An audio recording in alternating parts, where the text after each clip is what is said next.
My Chelsea, my only Chelsea. You make me happy when skies are grey. You'll never notice how much I love you. So never take my Chelsea away. La la la la. La la la la. Welcome guys to my YouTube channel. We're going to be talking about Chelsea 2, Brentford 1. You know, this is one of our seventh game on the win back-to-back and all competitions. And, you know, I'm just happy. You know, Enzo Maresca came in, it's changed our lives. But we're not a title race. You know, no one's talking about no title race now. We're just taking it 3 points per 3 points. You know, 3 points game by game. That's how we just go load and see where we are in May. But right now, we're not a title race. We might be 2 points away from Liverpool, but we're not in a race. You know, so let's get into the game. It starts off quite well. You know, we're playing what's called fluid football. There's a Resco's got playing from the back, a bit risky. Sanchez didn't have his worst game today. He had an alright game. You know, his passes were good. He was just really long. He made some good saves. Conceded, but not really his fault. You know, it was a 1-on-1. It was 50-50. So.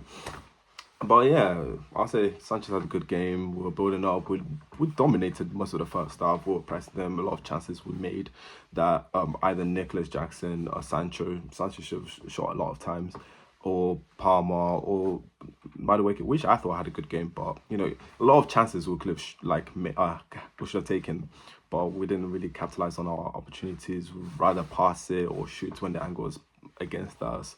So I mean, all in all, it was a very good first half. And the goal, let's talk about the goal. I'm not too sure what minute it came in, but it was Noni Madueke again, very direct in this game. He was running down the byline, kind of in, going to the byline, showing that he's very versatile. It's not just his dominance on his left foot. He can also use his right foot. He goes to the byline across from his right foot. So it was given, I think it was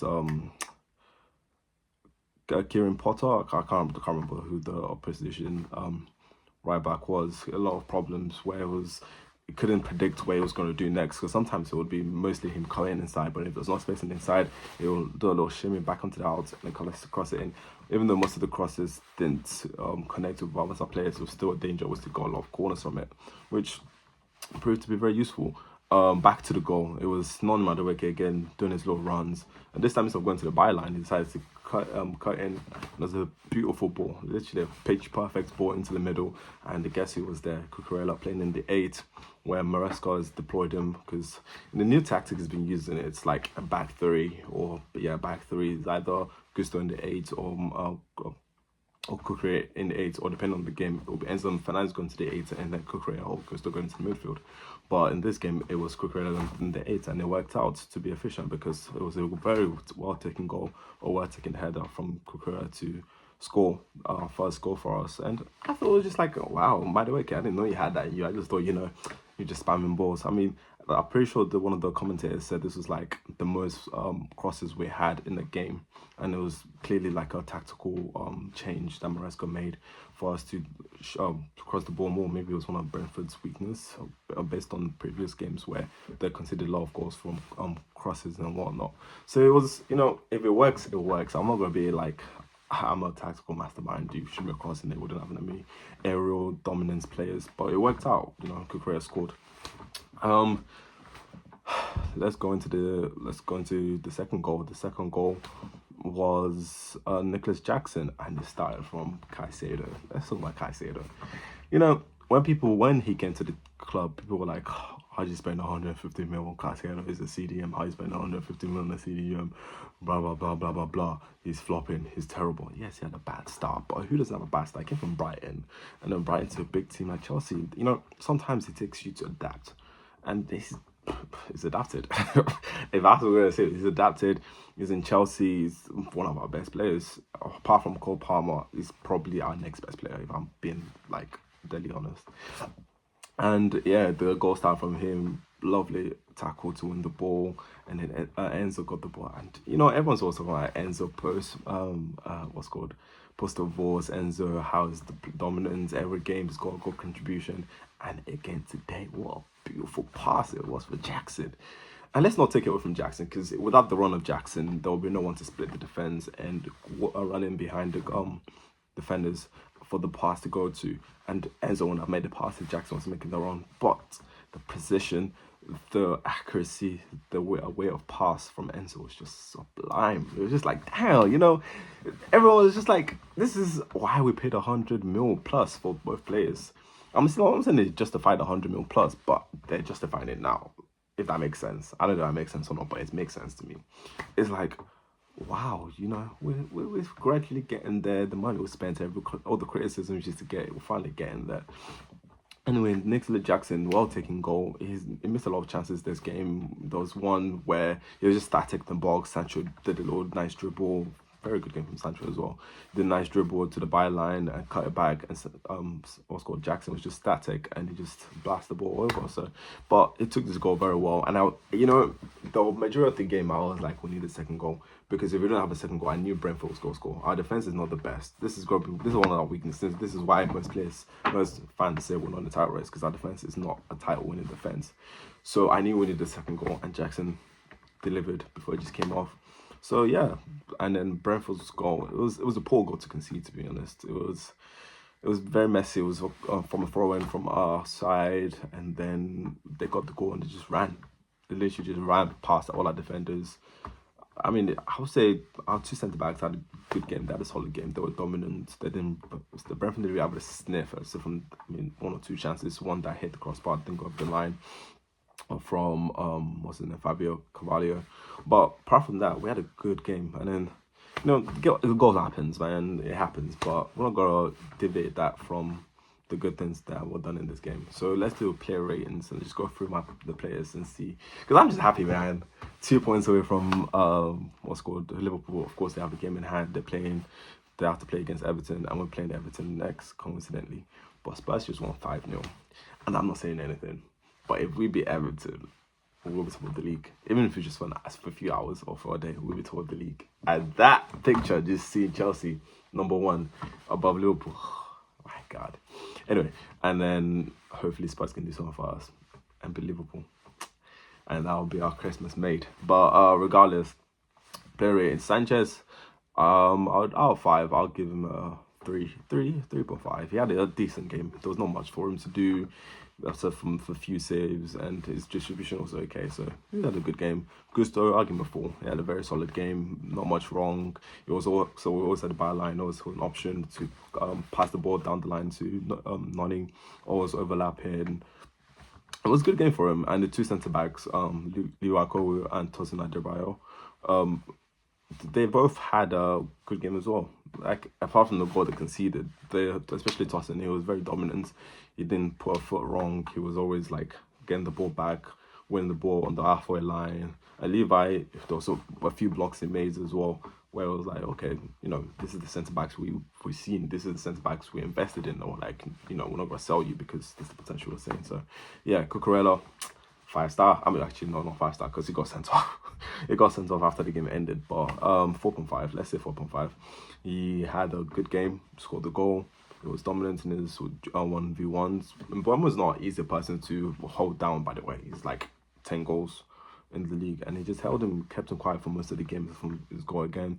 So, Cucurella, I'll say it here, best left back in the league. Most people are like, oh, he's not best left back, but I'm telling you right now, best left back in the league.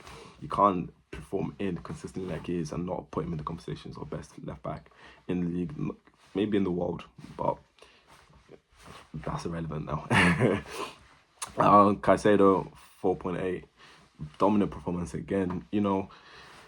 Sometimes it's a bit sloppy in the midfield, but that's part of his composure. That's part of his I won't say aura, but that's part of his game, where he's just calm and collected on ball. Sometimes like even lackluster and he gets the ball taken off him, like for the goal conceded.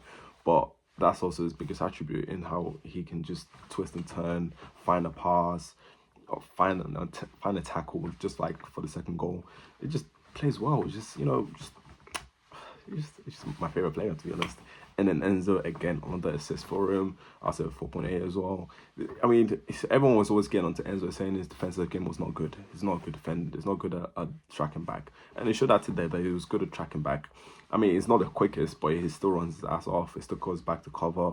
His tackling's improving. He's getting a bit stronger in the midfield. So what more can we ask when it's improving game by game and everyone in this team is improving game by game? We'll go to Palmer. Palmer, you know, Palmer didn't have his best game. I'll give him a 3 point. I'll just give him 3 point. Actually, I'll give him 3.84, 3.484. He didn't have his best game. He didn't score, didn't assist, but he was active in the second, especially in the second half. The first half was a bit quiet, but the second half, his deliveries from set pieces were good. His runs, there was one particular run he made where he was twisting and turning, went to the left side, and then it passes to Jaden, which was also for the Nicholas chance, but he didn't score. And it was a lot of opportunities where he was creating chances, but he wasn't taking them, or his team wasn't taking them. It was a frustrating night for him because he got himself in decent positions, but he just couldn't capitalize on them. But regardless, he started a good game. I mean, people always get onto him. He doesn't have a GES, he's not playing well, but he's playing well. He's helping the team to play well. He's helping the team to function. He's driving us up the field. He's making those clever passes to break the lines. He's unlocking a lot of players. So what more could you want from our star boy? Even though he doesn't score, we still won. That's the most important. Jadon Sancho, this guy, people said that United was finished, me included, but they all say it takes a player to come to your home for you to welcome him and embrace him and choose him as one of your own. And that's what he did. He came to Chelsea, he discovered his form instantly with the assist against Brighton. And she's been going and going and going. Even today, he should have had an assist, but Jackson, it doesn't matter. Regardless, Sancho, twisting and turning, always dribbling, holding the ball. His ball control is impeccable. The way he just glides and just turns and just shimmies. But ever since we told him to be more selfish, he's trying to be more selfish, even though there was one shot he made when the angle was a bit weird and should have passed it. But it's good at being more selfish. He needs to shoot more. There was also opportunities where he could have shot, where he went in behind and instead of shooting, he just tried to do a little think chip, but it didn't be the first man. So, yeah, Sancho, he had a good game. I'll give him a 4.4 as well. And then, Madueke, good game, got assist. Gave the left back, and gave the left back a nightmare. They couldn't handle him. It was just up and down, in and out. They couldn't handle him. I'll give him a 4 as well. He had a good game. And then Nicholas Jackson, our little striker, my Senegalese striker. Oh, I watched this interview before the game today where he was talking about how he grew up, how his motivations. I'm a Villarreal fan as well, so seeing him come from Villarreal, come to Chelsea and excel and doing well. This is his, I think, 9th goal this season, almost 10 goals in the season already, and we're just midway in December. That's excellent. I mean, it's good that he's improving from last season. His finishing not always the best. Like I said, he missed a few chances, but he took the hardest chance, and that's what we need from our striker. We just need the use of score. It doesn't matter how many times, as long as you're making the chances for yourself and you're gonna score at least one and help us to win. Because his goal was in the end the the match-winning goal. So as long as he wins the goal for us, as long as he wins the match for us, that's what we need from our striker. And yeah, Enzo Maresca, 5-star man. You're taking us where we need to be, man. You're taking us to the promised land. I don't want to get too excited. I don't want to get to a title race, but with top 4 is our goal. We've taken one match at a time, and yeah, let's see where my Chels takes me, man. We've got our game on Thursday, and then we're back with Everton, and let's see. Anyway, thank you guys for watching my video. It's just a unique one. It's just like my after game thoughts. It wasn't planned. It wasn't organized. But let me know what you would want from me. What kind of content you would like me to do.